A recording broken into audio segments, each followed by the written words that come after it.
ವ್ಯಕ್ತಿ ಯಾರೇ ಆಗಿರಲಿ ನಿಷ್ಠುರ ಪ್ರಶ್ನೆಗಳ ಮೂಲಕ ನೇರ ಉತ್ತರ ಪಡೆಯುವಂತಹ ಕಾರ್ಯಕ್ರಮ ಟಾರ್ಗೆಟ್ಗೆ ಸ್ವಾಗತ.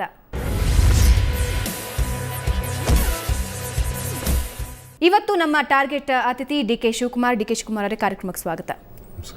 ಸಾಮಾನ್ಯವಾಗಿ ರಾಜಕೀಯದಲ್ಲಿ ಒಂದು ಮಾತಿದೆ, ಈ ರಾಜಕೀಯ ಮತ್ತು ರಾಜಕಾರಣಿಗಳ ಜೀವನ ಒಂದೇ ರೀತಿ ಇರಲ್ಲ ಅಂತ. ಈಗ ಡಿಕೆಶಿ ಪರಿಸ್ಥಿತಿನೂ ಹಾಗೇನಾ? ನನಗೆ ಅನಿಸ್ತಾ ಇಲ್ಲ. ಆದರೆ ಡಿಕೆಶಿ ಅವರು ಈ ಸಲ ಗೆಲ್ಲೋದಕ್ಕೂ ಹೆಣಗಾಡ್ತಿದ್ದಾರೆ, ಒದ್ದಾಡ್ತಿದ್ದಾರೆ ಅನ್ನೋ ಮಾತು. 8ನೇ ತಾರೀಕು ರಿಸಲ್ಟ್ ಬರ್ತದೆ. ಆ ರಿಸಲ್ಟಲ್ಲಿ ತಾವು ನೋಡಿ ಆವತ್ತು ಯಾವ ರೀತಿ ರಿಸಲ್ಟ್ ಬರ್ತದೆ ಅಂಥೇಳಿ. ಸೊ ನನಗೆ ನನ್ನ ಜನರ ಬಗ್ಗೆ, ನನ್ನ ತಾಲೂಕಿನ ಕ್ಷೇತ್ರದ ಜನತೆ ಬಗ್ಗೆ ಅಪಾರವಾದಂಥ ನಂಬಿಕೆ ಇದೆ. ಅವ್ರು ಯಾವಾಗಲೂ ಕೂಡ ನನ್ನ ಎಂತೆಂಥ ಕಷ್ಟ ಕಾಲದಲ್ಲೇ ಕೈ ಬಿಟ್ಟಿಲ್ಲ. ಈಗ ಅವ್ರು ಕೈ ಬಿಡುವುದಿಲ್ಲ. ಯಾಕೆ ಕೈ ಹಿಡಿತಾರೆ ಅಂತ ನಿಮ್ಗೆ ಅನ್ಸುತ್ತೆ ಕನಕಪುರದ ಜನ? ಯಾಕೆಂದ್ರೆ ನಾನು ನುಡಿದಂತೆ ನಡೀತೇನೆ. ಯಾವ್ದಾದ್ರು ಮಾತು ಕೊಟ್ಟರೆ ಆ ಮಾತು ಪ್ರಕಾರ ಇರ್ತೇನೆ. ನನ್ನ ಇಡೀ ಜೀವನ ನಾನು, ನನ್ನ ಕುಟುಂಬ, ನನ್ನ ಸೋದರರು, ನನ್ನ ಸ್ನೇಹಿತರು ಎಲ್ಲ ಸೇರಿ ಆ ಕ್ಷೇತ್ರಕ್ಕೆ ಮುಡುಪಾಗಿಟ್ಟಿದ್ದೀವಿ. ಆದರೆ ರಾಜಕೀಯದಲ್ಲಿ ಕನಕಪುರದ ಜನತೆ ಹೇಳೋದೇ ಬೇರೆ. ಜಾತಿ ರಾಜಕಾರಣ ನಡೆಯುತ್ತೆ, ಗಲಾಟೆ ನಡೆಯುತ್ತೆ, ಗದ್ದಲ ನಡೆಯುತ್ತೆ. ಹಾಗಾದ್ರೆ ನಾವು ಯಾಕಪ್ಪ ಡಿಕೆ ಶಿವಕುಮಾರ್ನ ನಂಬಿ ವೋಟ್ ಹಾಕಬೇಕು ಅಂತಾರೆ ಜನ. ನೋಡಿ, ಅದು ಕನಕಪುರದಲ್ಲಿ ಜಾತೀಯತೆ ಇಲ್ಲ. ಜಾತಿ ರಾಜಕಾರಣ ನನಗೆ ನಂಬಿಕೆ ಇಲ್ಲ. ಫಸ್ಟ್ ಪಾಯಿಂಟ್, ನಾನು ಜಾತಿ ಮೇಲೆ ರಾಜಕಾರಣ ಮಾಡೋಕ್ಕೆ ಹೋಗೋದಿಲ್ಲ. ಜಾತಿ ರಾಜಕಾರಣ ನಡೆದಿದ್ದರೆ 5 ಬಾರಿ 6 ಬಾರಿ PJR ಸಿಂಧಿಯಾರ್ ಅವರು ಕನಕಪುರದಲ್ಲಿ ಹೆಂಗೆ ಗೆಲ್ಲಕ್ಕೆ ಸಾಧ್ಯ? ಒಂದು 3-4 ಸಾವಿರ ಓಟು ಅವ್ರ ಸಮಾಜದವ್ರು ಇತ್ತು. ಹೆಂಗೆ ಅವ್ರು ಗೆಲ್ಲಕ್ಕೆ? ದೇವೇಗೌಡರು ನಿಂತಿದ್ರು, ಅವರು ಸೋತರು. ಹಾಗಾದ್ರೆ ಅಲ್ಲಿ ಜಾತಿ ರಾಜಕಾರಣ ನಡೆಯಲ್ಲ, ಗಲಾಟೆ ನಡೆಯಲ್ಲ, ಗದ್ದಲ ನಡೆಯಲ್ಲ. ಎಲ್ಲಿ ಈಗ ಗಲಾಟೆ ಗದ್ದಲ ಯಾವಾಗ ನಡೆದಿದೆ? ಕಾರ್ಯಕರ್ತರ ಗಲಾಟೆ ಇಲ್ಲ. ನಿಮ್ಮ ತೇಜಸ್ವಿನಿದು ಅಂತೂ ವರ್ಲ್ಡ್ ಫೇಮಸ್ ಆ ಜಗಳ. ಅದು ಬಿಡಿ, ಕೆಲವು ಲಾಟ್ ವರ್ಲ್ಡ್ ಫೇಮಸ್ ಅಂತ ಹೇಳಲಿಕ್ಕೆ ಸಾಧ್ಯ ಇಲ್ಲ. ಈಗ ಯಾವ್ದಾರು ಕೊಲೆ, ಹೊಡೆದಾಟ, ಮತ್ತೊಂದು ಆಗಿದೆ ಅಂತ ಒಂದು ಪುರಾವೆ ಇರ್ಬೇಕಲ್ಲ, ದಾಖಲೆ ಇರ್ಬೇಕಾರ. ಕಾಂಗ್ರೆಸ್ ಕಾರ್ಯಕರ್ತರ ಗಲಾಟೆನ ನೀವು ಗಲಾಟೆ ಅನ್ನಲ್ಲ? ಅವೆಲ್ಲ ಗಲಾಟೆಗಳೇ ಅಲ್ಲ. ಕಾಂಗ್ರೆಸ್ ಅಲ್ಲೂ ಎಲ್ಲೂ ಗಲಾಟೆ ಇಲ್ಲ. ಸುಮ್ಮನೆ ಇಲ್ಲಿ ಮಾಧ್ಯಮದವರು ನೀವು ಸೃಷ್ಟಿ ಮಾಡ್ತಾ ಇದ್ದೀರಿ ಕೆಲವು ಅಷ್ಟೇ. ಹಾಗಾದ್ರೆ ಯಾಕೆ ಹೆದರ್ತಿದ್ದಾರೆ ಡಿಕೆ ಶಿವಕುಮಾರ್? ಯಾಕೆ ಆರೋಪಗಳು ಸುಮ್ಮನೆ ವೃಥಾ ಆರೋಪ ಮಾಡ್ತಾರೆ? More strong more enemies, less strong less enemies, no strong no enemies. ಯಾಕೇನಂತಂದ್ರೆ ನಾನು ಪಕ್ವಾಗಿದ್ದೀನಿ. ಈ ವಯಸ್ಸಿಗೆ 5 ಬಾರಿ ಚುನಾವಣೆಯಲ್ಲಿ ಗೆದ್ದಿದ್ದಾನೆ. ಈಗ 6ನೇ ಬಾರಿ ಗೆಲ್ತಾ ಇದ್ದಾನೆ. ಒಂದು ಮೇಜರ್ ಕಮ್ಯುನಿಟಿಯವರು, ಬೆಂಗಳೂರು ಜಿಲ್ಲೆ ಪಕ್ಕ ಇರೋ ಪಾಲಿಟಿಕ್ಸ್ ಮಾಡೋಂಥವ್ರು, ಅದು ರಾಮನಗರ ಜಿಲ್ಲೆ ಅಂದರೆ ಇದು it is a politically hot bed. ಹನುಮಂತಯ್ಯನವ್ರನ್ನ, ರಾಮಕೃಷ್ಣ ಹೆಗಡೆ ಅವ್ರನ್ನ, ಈ ಕಡೆ ಕುಮಾರಸ್ವಾಮಿ ಅವರು, ಈ ಕಡೆ ದೇವೇಗೌಡರು, ಇನ್ನೊಂದು 10 ಕಿಲೋಮೀಟ್ರ್ ಹೋಯ್ತು ಅಂತಂದರೆ SM ಕೃಷ್ಣರವರು. ಇಲ್ಲಿ ರಾಜಕಾರಣ ಪ್ರಾರಂಭ ಆಗುವುದೇ ಇಲ್ಲಿ.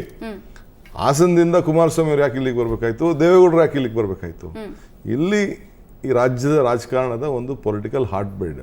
ಈ ವಿಧಾನಸೌಧಕ್ಕೂ ಈ ಕನಕಪುರಕ್ಕೂ ರಾಮನಗರ ಜಿಲ್ಲೆಗೂ ಒಂದು ನಂಟಸ್ಥಾನ ಇರೋದ್ರಿಂದ ಅದು ಸ್ವಲ್ಪ ಎಲ್ಲರೂ ಅಲ್ಲಿ ಕಣ್ಣನ್ನು ನೋಡ್ತಾ ಇರ್ತಾರೆ. ಆಲ್ರೆಡಿ ಡೀಲಿಂಗ್ ಆಗಿದೆ ಅಂತ ಹೇಳ್ತಾರೆ. ಡಿಕೆ ಶಿವಕುಮಾರ್ ಹಾಗೂ HDK ಮಧ್ಯೆ ಚನ್ನಪಟ್ಟಣ, ರಾಮನಗರ, ಕನಕಪುರ ಮಧ್ಯೆ ಡೀಲಿಂಗ್ ನಡೆದಿದೆ. ಅವ್ರು ಕೇಳಿ ನೀವು, ನಮ್ದು ಯಾವ ಡೀಲಿಂಗು ಇಲ್ಲ. ನಮ್ದು ನೇರ, ದಿಟ್ಟ, ನಿರಂತರ. ನೀವು ಹೆಂಗೆ ನೇರ, ದಿಟ್ಟ, ನಿರಂತರವಾಗಿ ಸುದ್ದಿ ಕೊಡ್ತೀರೋ ಹಂಗೆ ನಾವು ನೇರ, ದಿಟ್ಟ, ನಿರಂತರ ರಾಜಕಾರಣ. ಹಾಗೆ ಚನ್ನಪಟ್ಟಣ ಮತ್ತೆ ರಾಮನಗರದ ಬಗ್ಗೆ ನೀವು ಸಾಫ್ಟ್ ಕಾರ್ನರ್ ಇಟ್ಕೊಂಡಿಲ್ಲ? ಹಾಗಾದ್ರೆ ಯಾವ ಸಾಫ್ಟ್ ಕಾರ್ನರ್ ಇಲ್ಲ. ಹಾಗಾದ್ರೆ ಡಿಕೆ ಶಿವಕುಮಾರ್ ಹೆದ್ರಲ್ಲ?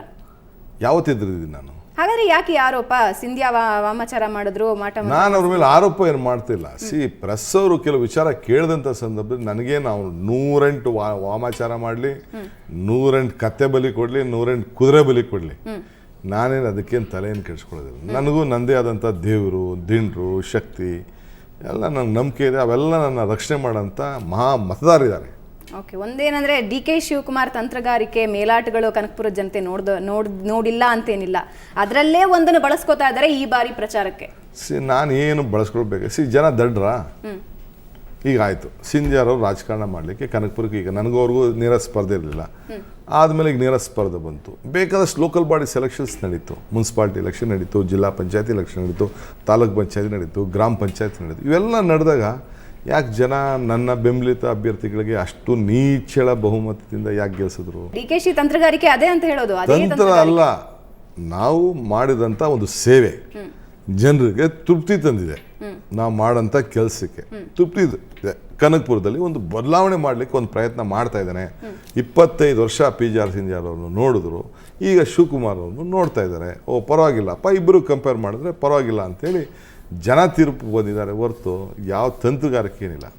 ಹಾಗಾದ್ರೆ ಸಡನ್ ಆಗಿ ಡಿ ಕೆ ಶಿವಕುಮಾರ್ ಅವರು HDK ಬಗ್ಗೆ ಸಾಫ್ಟ್ ಕಾರ್ನರ್, ದೇವೇಗೌಡರ ಬಗ್ಗೆ ಸಾಫ್ಟ್ ಕಾರ್ನರ್ ಆಗಿ ಹಾಕಿದ್ದಾರೆ. ನಾನು ನೋಡಿ HDK ನಾನು ಮಾತಾಡ್ತಾ ಇಲ್ಲ ಅಷ್ಟೇ, ಆಗ ಆವೇಶದಲ್ಲಿ ಕೆಲವು ವೈಯಕ್ತಿಕವಾಗಿ ಮಾತಾಡ್ತಿದ್ದೆ. ಈಗ ನಾನು ವೈಯಕ್ತಿಕ ಬಿಟ್ಬಿಟ್ಟಿದ್ದೀನಿ. ನನ್ನ ನೀತಿ ಸಿದ್ಧಾಂತದ ಬಗ್ಗೆ, ನಮ್ಮ ಪಕ್ಷದ ಕಾರ್ಯಕ್ರಮ ಅಷ್ಟು ಬಿಟ್ಟು ನಾನು ವೈಯಕ್ತಿಕವಾಗಿ ಯಾಕೆ ಹೋಗ್ಬೇಕು? ಕೆಲವು ಹುಡುಗಾಟದಲ್ಲಿ ಕೆಲವು ಏನೋ ತಪ್ಪುಗಳು ಮಾಡಿರ್ಬೋದು, ನಾನು ಇಲ್ಲ ಅಂತ ಹೇಳೋದಿಲ್ಲ. ನಾನು ಇಲ್ಲ ಅಂತ ಹೇಳೋದಿಲ್ಲ, ಕೆಲವು ಏಕವಚನದಲ್ಲಿ ಮಾತಾಡಿರ್ಬೋದು. ಈಗ ಸಿಂಧ್ಯಾ ವಿರುದ್ಧ ಆರೋಪನು ನಿಮ್ಮ ಈ ತಂತ್ರಗಾರಿಕೆಗಳಲ್ಲಿ ಒಂದು. ಆಲ್ರೆಡಿ HDK ಜೊತೆ ಮಾತುಕತೆ ಆಗೋಗಿದೆ. ಇಲ್ಲಿ ಸಿಂಧ್ಯಾ ವಿರುದ್ಧ ಒಂದಷ್ಟು ಆರೋಪಗಳನ್ನ ಮಾಡಿ ಗೆಲ್ಲೋದಕ್ಕೆ ಇನ್ನೊಂದು ಪಾಯಿಂಟ್ ಅನ್ನು ನೀವು ಸೇರಿಸ್ಕೊಂಡು, ನನಗೆ ಯಾವ ಪಾಯಿಂಟು, ನಾನು ನಡೆದಂತ ಘಟನೆಗಳನ್ನ ನಿಮ್ಗೆ ಬಹಿರಂಗವಾಗಿ ನಾನು ತೋರಿಸಿದೆ ಅಷ್ಟೇ, ಅದನ್ನ ಬಿಚ್ಚಿ ಹಿಡಿದು ಇಟ್ಟೆ ಅಷ್ಟೇ. It's tit for that. Last time ಅವರು ವಾಚು ಮತ್ತೆ ಟಿ ಶರ್ಟ್ ತೋರಿಸಿದ್ರು, ಅದಕ್ಕೆ ಇವತ್ತು ನೀವು ವಾಮಾಚಾರ. ವಾಚು ಟಿ ಶರ್ಟ್ ಯಾವಾಗ? ನಾನೇನು ವಾಚು ಟಿ ಶರ್ಟು ಯಾವಾಗ? ಪ್ರತಿಭಾ ಪುರಸ್ಕಾರ ಮಾಡಿದ್ದೀನಿ, ಪ್ರತಿ ವರ್ಷ ಪ್ರತಿಭಾ ಪುರಸ್ಕಾರ, ಕನಕೋತ್ಸವ ಮಾಡಿದ್ದೀವಿ, ಶ್ರೀಶಕ್ತಿ ಸಮಾವೇಶ ಮಾಡಿದ್ವಿ. ಆ ಟೈಮಲ್ಲಿ ಕೊಟ್ಟಿದ್ದೀವಿ before election, before code of conduct came into existence. ಆ ಜನರಿಗೆ ಆ ಸಮಾವೇಶ, ಈಗ ನೀವು ಯಾವುದೋ ಒಂದು ಪ್ರಸ್ತುತ ಒಂದು ಯಾವುದೋ ಒಂದು ಸಮ್ಮೇಳನ ನಡೆಸಿದಾಗ ಒಂದು ಬ್ಯಾಗ್ ಕೊಡ್ತಾರೆ, ನಿಮಗೆ ಸಿಹಿ ಕೊಡ್ತಾರೆ, ನಿಮಗೆ ಬಟ್ಟೆಗಳು ಕೊಡ್ತಾರೆ. ಚುನಾವಣೆ ಸಂದರ್ಭದಲ್ಲೇ ಆಗ್ಬೇಕಾ? ಅದು ಮುಂಚಿತವಾಗೆ ಈಗ ನಮ್ಮ ಜನರಿಗೆ ಶುದ್ಧ ನೀರು ಕೊಡ್ತಾ ಇದ್ದೀವಿ. ಈಗ ಅದೊಂದೇ ಅಲ್ಲ, ನಾನು ನನ್ನ ಆಸ್ತಿ ಬರ್ಕೊಟ್ಟಿದ್ದೀನಿ. ಆಸ್ತಿನ 15 ದಿನ ಆಯಿತು ರಿಜಿಸ್ಟರ್ ಮಾಡಿಕೊಟ್ಟಿದ್ದೀನಿ ಸೈಟ್ ಹಂಚಕ್ಕೆ, ಬಡವ್ರ ಸೈಟ್ ಹಂಚಕ್ಕೆ. DK ಶಿವಕುಮಾರ್ ತನ್ನ ಹೆಸರಿನಲ್ಲಿದ್ದಂಥ ಜಮೀನನ್ನ ಈ ಬಡವ್ರಿಗೋಸ್ಕರ ಬರ್ಕೊಟ್ಬಿಟ್ಟಿದ್ದೀನಿ. ನಮ್ಮ ಮನೆ ಪಕ್ಕ 10 ಎಕರೆ ಜಮೀನಿತ್ತು, ನನ್ನ ತಂದೆ ತಾಯಿ ಹೆಸರು ಕೈಯಲ್ಲಿ ಡಿಗ್ರಿ ಕಾಲೇಜ್ಗೋಸ್ಕರ ಬರ್ಕೊಟ್ಬಿಟ್ಟಿದ್ದೀನಿ. 3-4 ತಿಂಗಳಾಯ್ತು.